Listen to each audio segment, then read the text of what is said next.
ఇప్పుడు పైకి మనకు కనిపిస్తున్న ఎజెండా ఏంటంటే, ఒకటి ప్రధానమంత్రి 12 ఏళ్ళు పూర్తి చేసుకున్న సందర్భం, వరుసగా గెలుచుకుంటూ ఇది మోడీ 3.0. సో దానికి సంబంధించి సరే ఇది ఇంకా అంటే కొంతమంది అంటారు ఇది చంద్రబాబు నాయుడు ఆయన ఎన్డీఏలో కీలక భాగస్వామిగా ఉన్నారు, ఇలా చేస్తే కలిస్తే బాగుంటుంది అనేది ప్రపోజ్ చేశారు. బట్ దానికి సంబంధించి క్లియర్గా ఎక్కడ లేదు. కానీ ప్రధానమంత్రి అందరితోనూ ఒకసారి ముఖ్యమంత్రులు, ఉప ముఖ్యమంత్రులు, కేంద్ర మంత్రులతో కలిసి మాట్లాడుకోవాలి ఈ సందర్భంగా అని వస్తుంది.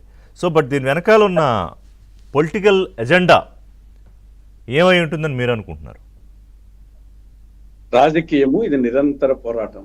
ఆ, ఇది అటు ఎన్నికలే కాకుండా ఉద్యమాలను కూడా దృష్టిలో పెట్టుకోవాలి. ఇప్పుడు ఫర్ ఎగ్జాంపుల్ వచ్చేసి బంగ్లాదేశ్ లో, నేపాల్లో, శ్రీలంకలో అవి ఎన్నికల కంటే ముందు ఉద్యమాలు వచ్చి ప్రభుత్వాలు మారి మళ్ళీ ఎన్నికలు వచ్చాయి.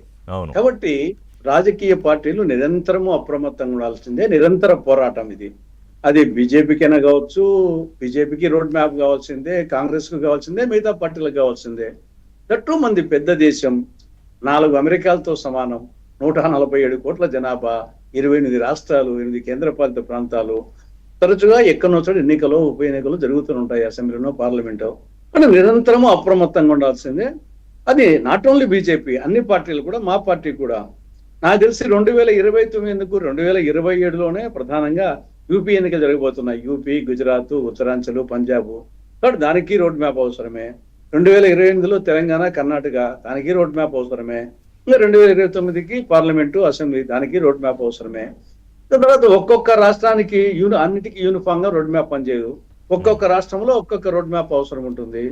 వెస్ట్ బెంగాల్లో ఒక రోడ్ మ్యాప్ తో గెలిచారు, ఇంకొక రోడ్ మ్యాప్ తో తమిళనాడు, కేరళలో ఓడిపోయారు బీజేపీ.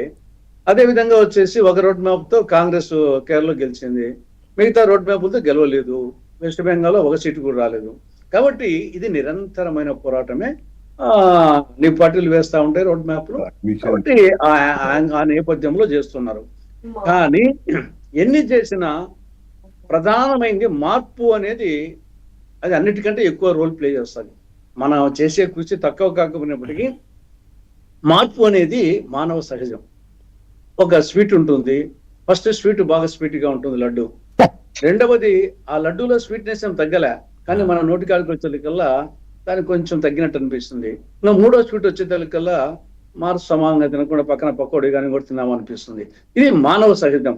కాబట్టి ఆ మార్పు అనేది జనరల్ గా 2029లో మోడీ ప్రభుత్వానికి అదొక ప్రధానమైన పక్కన మీరు చెప్పిన ఎగ్జాంపుల్, పక్కన ఉన్న పకోడియో ఇంకోటో రుచిగా లేకపోతేనో, లేకపోతే తినాలనిపించకపోతే, ఎంతో కొంత మొహం మొత్తినా కూడా కాస్త లడ్డు మొక్కే మళ్ళీ తిందామని అనిపించవచ్చు. I total agree. అది డెఫినెట్ గా వచ్చేసి ఆ శృతి మీరు చెప్పింది అనుభవిస్తుంది.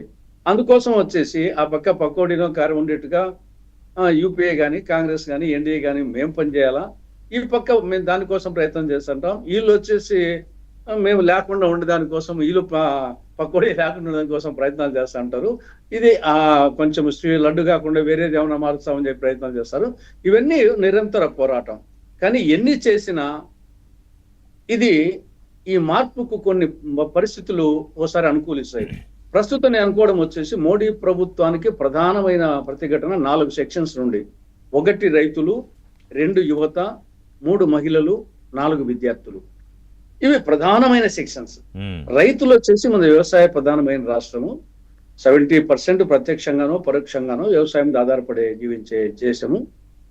ఏ రైతు, యూపీ నుండి ఏపీ వరకు ఏ రైతు కూడా సంతోషంగా లేడు. ఏ పంటకు గిట్టుబాటు ధర లేదు, ఏ రాష్ట్రంలో సరే. ఎంఎస్పి ప్రకటించిన దాంట్లకు కొనేది లేదు, ఇంకా ఎంఎస్పి లేని దాంట్లకు గిట్టుబాటు లేదు.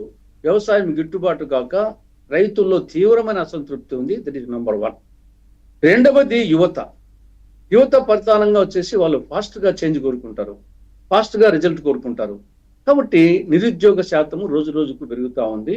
దీనికి తోడు ఈ పెట్రోల్, యూజువల్ గా యువత వచ్చేసి మోటార్ బైక్స్ వాడుతూ ఉంటారు. పెట్రోల్ బంక్ కాడికి పోయి పెట్రోల్ పోయించుకుంటప్పుడు తిట్టని యువత లేడు. ఈ గత కొద్ది రోజులుగా మోడీ ప్రభుత్వాన్ని తిట్టని యువత లేడు.